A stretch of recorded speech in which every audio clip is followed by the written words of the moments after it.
All right, so we've got Steven swimming back and forth. This is calculator. What mode do we need to be in? Radians. I will not be there on that day, unfortunately. Even if I was, I'm not allowed to tell you anything. So you guys need to like help each other out. Designate one person to be the radians person. Make sure you're in radians. Make sure you're in radians. Okay, to remind everybody.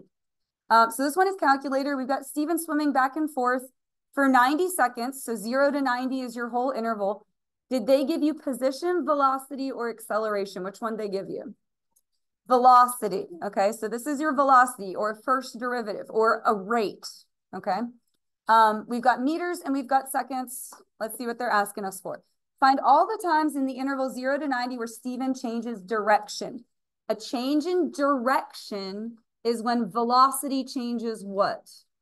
So positive to negative or negative to positive. So since you weren't here, you're taking this like notes. Like you're right. This is your notes for today. Okay. So what I'm going to do is go to y equals, let me clear that out.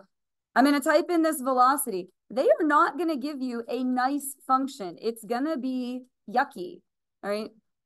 But I will say you guys have done awesome with typing these things in. We have not had like calculator issues. I haven't been having to write on people's papers like calculator error, calculator error. You guys are doing great with the button pushing, to be clear. All right, so I typed that in. I'm going to go to window. What do I want my window to say? Yeah, 0 to 90. And actually, for the sake of time here, I usually start with negative 10 to 10, but I think negative 5 to 5 ended up being better. So I'm going to go ahead and just do that. So look, Steven's going in the positive direction. Do you see that above sea level? And then look, now he's going in the negative direction. Do you see that below sea level? So right here is when he changes direction. How do I get the calculator to tell me that number? I need to do trace, second trace, or calculate. I'm going to choose 0. Now it's going to do the left bound, right bound guess thing. Usually I tell you to do this manually. However, because this is 0 to 90, I can't see what all those numbers are. So do you see this cursor right here? Like, see the thing I'm moving around? Do you see how it's to the left of the number? Okay, so I'm going to hit enter, and then I'm going to move it to the right. See how it comes out the other side? And I'm going to hit enter. And then for guess, I'm just going to move it a little bit closer to like where it actually is. Hit enter. The guess doesn't really matter at all. And then there it is, 56. Isn't that cool? It came out to a nice whole number. Isn't that sort of weird? But anyway, here's your sentence. Steven changes direction at time, I forgot what it just was, 56 seconds. Oh, fix my hand. I'm writing too fast here. 56 seconds. Because, and you guys already answered it for me, but you have to write it on the paper for your justification. It's because velocity, how are you taking this test? Changes from positive to negative there. And actually, you don't even have to be that specific. You could just say because velocity changes sign there. That would be sufficient as well. It was a point for getting the 56. And then it was a point for explaining it. Go ahead. Maximum is justified positive to negative. Minimum is justified negative to positive. But this was just a change. For example, and that's a really good question. They just said changes direction. If they had said changes from the positive direction to the negative direction, then it matters.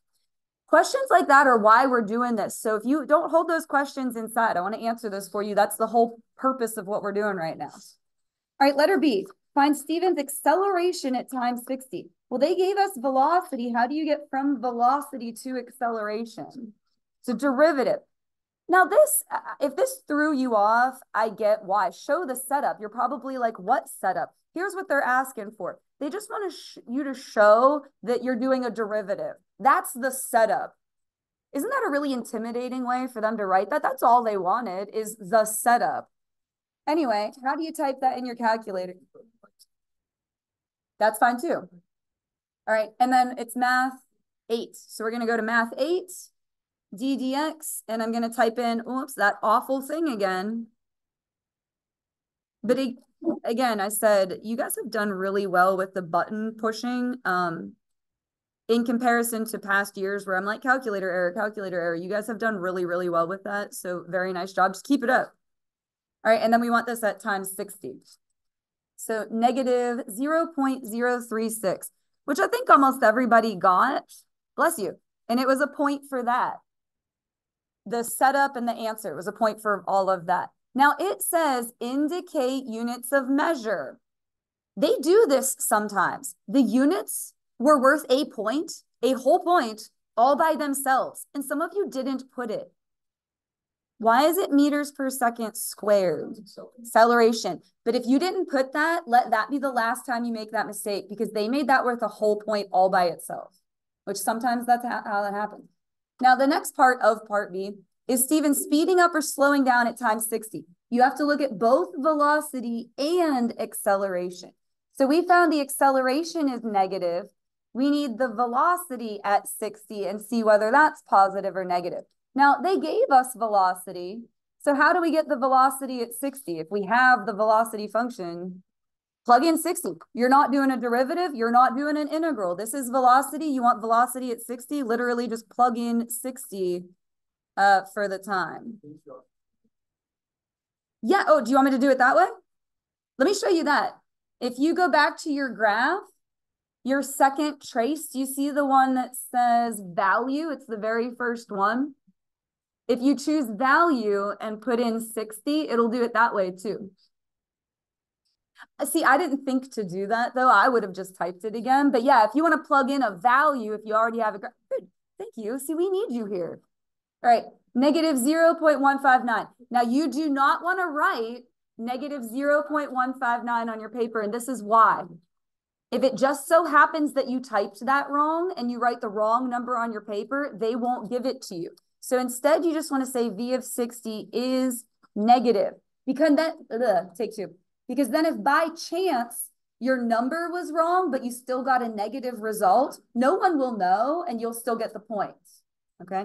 So Stephen is speeding up or slowing down. What do you think? Good. Speeding up at times 60 because, and why'd you say speeding up? Because you're all correct. Same sign. V of 6 and A of 6 are, thank you, same sign. I've had a hectic morning. Thank you for looking after me. If I wrote 6 there instead of 60, guess what? Wrong. Now, look, if you say speeding up at times 60 because V of t and A of t are the same sign, that's okay. But you would have to put one special little word at the end of it, because otherwise V of t and A of t means those equations everywhere, not at that one specific moment. All right, what part are we on? C. Now, C is worded weird, but if you let your instincts kick in, which you have them, you're going to get it. It says find the distance between Stephen's position at 20 and 80. The distance in position means displacement. They're asking for, they just didn't use the word displacement. They're asking for his displacement from 20 to 80. So it's actually super easy. What would you do? Integral 20 to 80. Now, this didn't happen in here, but about half of my other class did this, and so I'm going to bring it up. I had a lot of them write 0 to 90. That happens sometimes. Why'd they do that? Because it doesn't mean they're dumb. Like, I'm bringing it up because it happens. That was the total one. So just make sure you're careful about that. V of t dt, you would just put that in the calculator with math 9. For the sake of time, I'm just going to tell you what it came out to. It was 23.383. It was a point for setting it up and a point for the answer. Oh, did I tell you all the points for the last one? Oh, it was a point for the answer, a point for the units, and then it was a point for that explanation. They all add up to how much? Oh, you guys are doing the whole thing. I mean, sorry, let me clarify. I obviously didn't. Each free response adds up to how many points? 9. They're all 9. And there's 6 of them, so the total is 54 for that half of the test. Now this one says total distance. See, I feel like on C, if they had said displacement, it would have clicked a little faster for everybody. They said total distance 0 to 90. So what's your setup for that one? 0 to 90, absolute value, because they said total distance. So that's a point, and then it's a point for this answer. And again, for the sake of time, I think you guys could type that in the calculator. It's 62.164. Oh, now it is meters, but listen. If they don't ask you for units, don't put them, because if you put the wrong thing, I'm not sure what they'll do, probably mark it wrong. So only put them if it says indicate units of measure.